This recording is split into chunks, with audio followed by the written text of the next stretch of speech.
away with the matchup, and we've seen time and time again, Sion is confident into Jace. Camille is going to be the option here.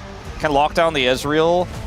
Could potentially lock down the HLE, but we weren't thinking about it. It's probably going to be Gen.G or HLE. Thank you for that insight, Ox. Yep. That's why we have you here on the desk. That's why I'm here. Any thoughts, Wolf? I mean, I'm going to hold my thought on Preds because we have a kind of a cool setup here for Hanwha for looking to collapse, actually. Yep. Talk about getting early leads. I mean, Chovy's in a really rough spot. Nowhere for him to go. He just stands still and accepts it. Gives the first blood. And now Ruler's going to be handshook. He has to flash end barrier. Feeling pretty good here for Keen. As Hanwha Life look to secure this first dragon. Yep, still no flash on Ruler. Looks like they do want to try to fight this, funnily enough. They're going to get a TP here out of the Ahri. There's the handshake, though, on a Duro, who is desperately trying to run away. Peanut, not level 6. And they're just going to let him get out of there. Duro doesn't even have to flash. But first dragon does go over to HLE. Zeka has Malignant, which is such a huge spike, so it could be a bit precarious if they do opt to contest this. Zeka, the flash forward, the engaged Renata might just get the job done. The aggression out of the side of HLE is perfect. As now Chovy on the edge of this realm warp, he does get away.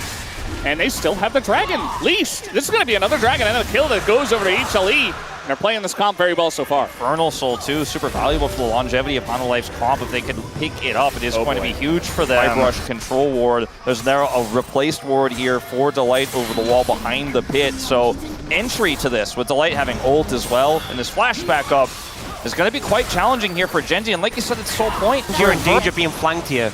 Yeah, they definitely are. I mean, they're getting flanked right now on the pillars down. Here comes the TP. A lot of item spikes hit for the side of Viper, or rather HLE as well. And now Keen has to flash out already as the sticks were in him from the Callista. Now trying to deal with Zeus, but that is a Camille who should be able to get away. Canyon needs to hit the smite or he's in a lot of trouble. Peanut going in, going out, and it's just going to be a straight up flip. It goes to the rise on the side of Gen.G, but now the fight is looking fantastic here for HLE. Zeus goes in, and he gets out just barely. They're trying to turn here on the Ruler, who's all by himself. Duro super low on the left side, and will be taken out, and the extensiveness of this Callista to play in these long fights will be huge. At least Chovy got the 1 kill, and Gen.G did get the kill on the Dragon. So it allows them to win that, but now HLE take a big fight. It comes at such a heavy cost to deny Soul Point. The fight, brilliant there. Zeus also getting the ult, getting the kill on Canyon, the hook shot onto the pillar. Turret, I think he's just simply going to have to give this up, and it might not be all he gives. It's pretty curious that the Otacon, it spawns on the top side of the map. We might get some big plays here. Zeus going to take a big chunk here from Chovy, but yeah, they're just going to start it up. And there's no dragon to really trade for. That's really what's going to happen on this map is they have the damage with Ezreal Rise. They've hit their spikes, both the Ezreal and the Rise. So they have the damage to chunk down this one. Even the Rift Herald going to go top, so HLE, big onus on them to answer the call. Peanut goes in, and look at this! The Karma's already dead! As they commit to it, the resistances are up. Look at Zeka! He's dead at the same time, and it's just gonna be a flip here for the objective. Down goes Canyon, and it's a flip no more. Zeus 1v1ing Chovy, as he will have to realm warp out, but it goes over to the Jarvan, and HLE are taking everything. It's a triple kill on the backside of this fight for the Callista, who has everything going for her. I said they could play around the spikes. I think that was a little bit... Gen.G in that setup, and they just don't attack the Otacon. They don't put Canyon in smite range until he's dead, or they don't put the Otacon in smite range until Canyon is dead. And now we're looking for a setup here on the Dragon. Gen.G definitely better grouped for this. They're better grouped, but again, Zeus has got an angle. I mean, there's a lot of angles that HLE are coming in from. And Peanut's on the Dragon. They're looking for Chovy in the front line. He's pretty tanky, but at the same time, that's going to be Peanut getting pretty low, but they already do take out Chovy, and Peanut will take that trade every day of the week. And now this Callista is just chomping through them once again. Double kill comes in, and the chase potential here from HLE is huge. Zeus once more. He's going to hold on top of Ruler, who does a bunch of damage and immediately dies. It is a second triple kill for Viper in this fight. In this game, Duro barely gets away, but HLE are taking everything on this map. Viper's just dominating on this Callista, they took the day because everybody wants to look at Zeus and he has, second most palm points and everything, but Viper is the guy in these big series that can really put the hurt into, especially when you disrespect them in the draft, as you were talking about, Ox and Wolf, as now Viper is going to get straight up ulted by a Sion. Not the best positioning, but nobody else is really able to join the fight here. They're trying to turn on to Zeka, but he is Ari, and they don't really have the extension to do so. Zeka does get away, but Zeus, okay, Zeka will actually go down. Now Zeus gets tarped here, and all of a sudden, Hanwha Life, they're just going to get caught out in the mid lane. Now there's no...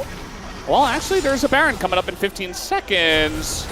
Pillar not treating Peanut very well here at the same time. Will Gen.G consider a 25-minute Baron to try to come back in this game? I do wonder. I mean, there's no flash for Peanut, but he is Jarvan. I think you have to do it. You know, you have the pillar, which is a great way of keeping him out the pit. You have Ruler, who could even like threaten over the wall. Yeah. I think you're in a bad spot in this game. You go for it. Yeah. You have so much Baron damage too. I mean, there's no ults here for Hanwha Life. Like, how do they win a fight? They have to look for a steal, and that's all they've got. Peanut's on vision. Yeah. I think this is a secure, pretty easy. They gotta deal with Peanut. Yeah, he's just gonna be zoned away. Nicely done by Gen.G here, looking for an angle back in this game where it looked extremely dire. At this level, we're looking for a pick on the back line and just gets blown up. Hanwha had no business going in there. I think just cut your loss, Fate's call, walk away. I mean, as much as, like, you know, we saw Keen go in solo and he's not able to kill Viper, he bought a lot of time. Doing it again as Keen, I think you overstepped quite a bit on this one. They are going to get the turret, but now we got a charm here on a Ruler who has to get Mikhail's. And yeah, he's going to get away for now, but now Zeus is going in, and the chase potential of this comp here from HLE is huge. The charm goes in, catches Toby, and that might not be enough for him to get away. Canyon being hand shook once again, and this Trundle is doing nothing in this game. It's 3 more kills to the side of HLE. And Viper still has not died. I mean, that's basically your Baron all washed away. Gen.G get punished here in the mid lane for their second opportunity to get this Infernal Soul, and they have so much control. Keen TP's in. Chovy in a lot of trouble here. 4 seconds until the Hextech ultimatum, and Peanut's going to keep him around in time. And now Chovy, he's got a shield, and a Zhonya's might be enough. But here comes the Ari, and Chovy's going to go down, and that is a massive pick before it even begins. It's Canyon! He's running straight at the Kalista. Viper is a menace right now on this pick as Zeka goes in, hits another charm, and there's nothing that Gen.G can do. Tons of damage does go into the Scion. It looks like he might barely get away, as now Ruler trying to bring this one back, but the light is over the wall. He is going to miss the handshake, but they just have way too many tools, as we have said so many times, and HLE, they take the fight, and they will be getting this Infernal Soul. I think trying to greed for Keen here is not the right call from Zeus. He will back away as this turret gets pressured. But that's all Gen.G get is a consolation inner. I mean, that's some gold, that's some relevance, but you're now fighting in the front to back. You know, Gen.G kind of have this front to back where they have this insanely scaling mid laner, does a ton of damage, and it can basically an AP carry, a safe carry. I mean, Zeus' items right now, these 3 items make it so easy to just go in. Like, you can commit, you will get tons of value even if you die with this setup. And I mean, now we're just turning our eyes towards Baron here. As you can see, Gen.G nothing. They can't see anything. So you have to be incredibly cautious. And I think when we toggle the vision, it's gone. The objective is gone. We talked about the Baron damage. It's gone. Canyon, either he flashes in and dies. He is going to get, yeah, he can't get it. There's just no way. And they don't even bother turning onto him because they know they can do it later. As, okay, big slam. That is going to force the follow-up there with the Fate's call, but now they get into the backline of Ruler, nowhere for him to go! And HLE take their wallets and they bash them over the heads with it, as down goes Keen as well. And Viper is legendary in this game. Nobody can handle him with this many tools on the roster, and also Zeka did 6k damage in that. This is something else. When we saw these teams match up last few times in best of 5s, yes, Hanwha was the victor, but it was a lot closer. The first time they won in LCK Summer, it was a big upset. We were like, okay, Hanwha, a new challenger, a new champion, but this time they just look like they are way more prepared than Gen.G. They're making Gen.G look like they are not the ones that were undefeated. HLE look like they are not to be stopped today.